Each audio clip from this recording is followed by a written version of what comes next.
welcome to the special edition of the i24 News Desk. I'm Batia Leventhal, coming to you live from Tel Aviv. 13 hours of quiet, and then at 11 a.m. local time, both the tense calm and hopes of a ceasefire were shattered. A volley of rockets were fired from the Gaza Strip towards the southern communities of Israel. A short while later, long-range projectiles were also launched toward areas south of Jerusalem, setting off sirens in the Etzion settlement block and Beit Shemesh for the first time since the violence erupted. Many of the short-range rockets were down by the Iron Dome air defense system or landed in open areas. The medium-range David Sling air defense system, however, made a second-ever successful interception during the rocket attack directed at the Jerusalem area. No injuries were reported in the late morning attacks.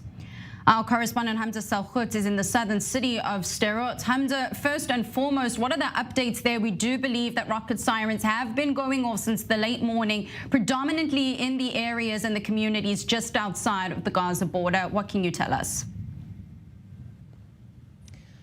Batya, good afternoon. It's been about 20 minutes since we've received a red alert for places like Nahal Oz and Adumim. These are just a little bit south of here, but the southern border communities continue to be hammered by the rocket fire coming from Palestinian Islamic Jihad inside of the Strip.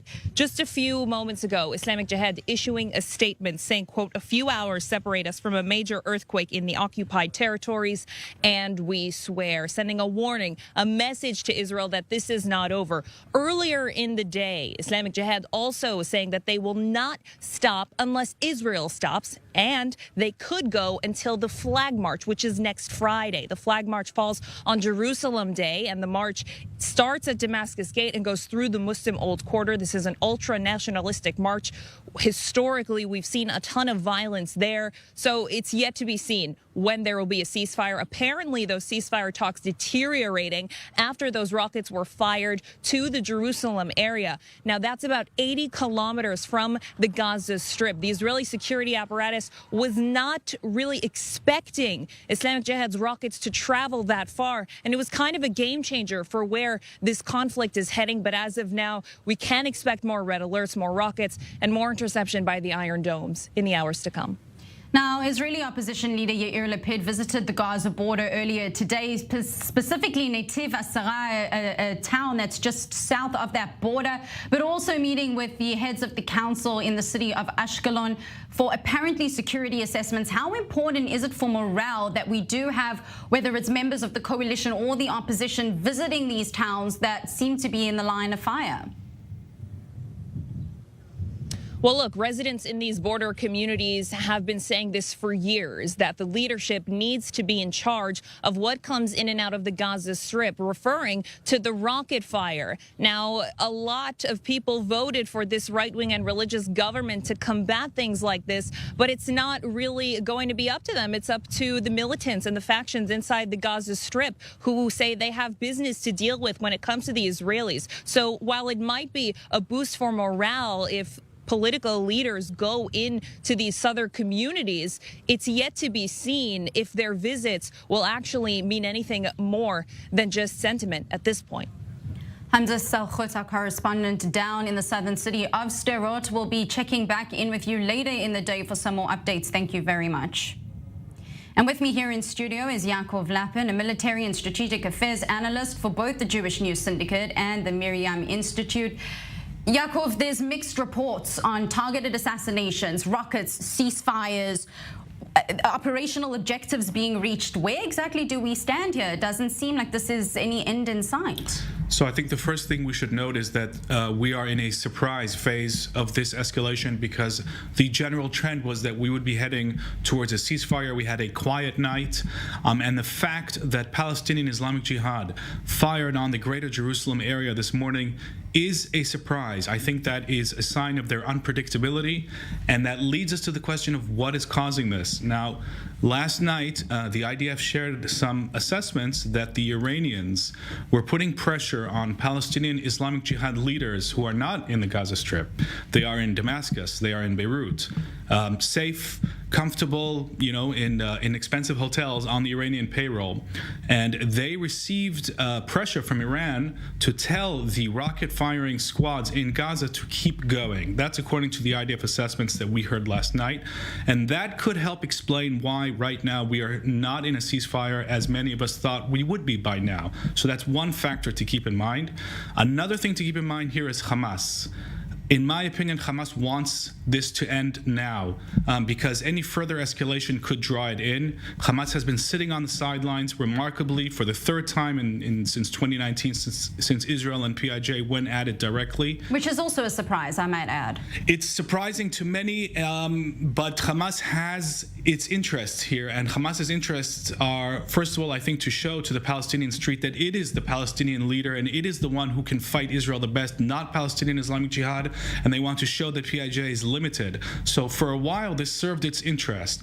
But now it's reaching the danger zone because Israel may need to feel the need to put pressure on Hamas, to put pressure on PIJ, to put an end to this. And if Hamas gets drawn into this conflict, we will be in a completely different phase.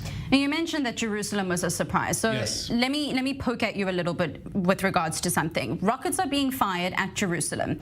I'll remind you, at least from the Palestinian side, we're talking about a very holy area for them where it hosts the Al-Aqsa Mosque, the Al-Aqsa compounds, Haram al-Sharif. Yes. Then why aim rockets at such a holy space, knowing that they may in fact also harm or hit Palestinians that are in East Jerusalem and Right. Israeli Arabs? It's an excellent question, and I think the answer is the same reason that Hamas fired at Jerusalem in 2021, sparking Guardian of the Walls, because it enables these factions to market themselves as the defenders of Jerusalem.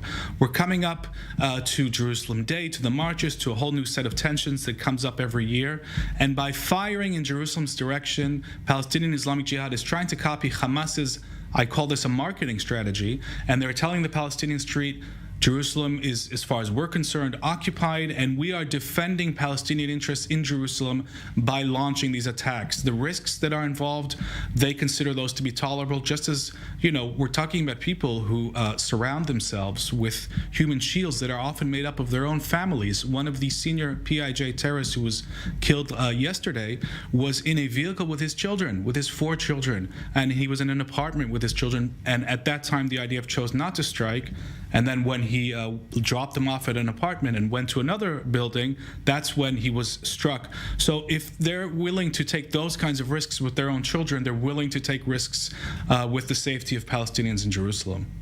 Let's touch base a little bit on what you mentioned with regards to Iran. We know at least that Iran is funding the PIJ. You mentioned Right. that a lot of its leadership sitting at the moment in Beirut, in Damascus. Right. But what we do know is that at the moment there have been over 800 rockets being fired at Israel, an arsenal that is pretty massive when you think about it. These aren't just a handful of rockets. We're talking about almost 1,000 rockets Right. being directed at Israel. How much more funding could Iran be giving? And is this perhaps an eye-opener to Israel in terms of just how much Iran could be behind this? Well, I think the Israeli defense establishment is well aware of the extent of funding. It's tens of millions of dollars a year that goes to PIJ, and that's not even including the separate budget that Hamas gets, which is bigger. PIJ has thousands of rockets in its arsenal. It has set up, just like Hamas, a sprawling industry to produce these things in Gaza using things like cement, steel, chemicals for the rocket engines, and they've become experts with Iranian know-how.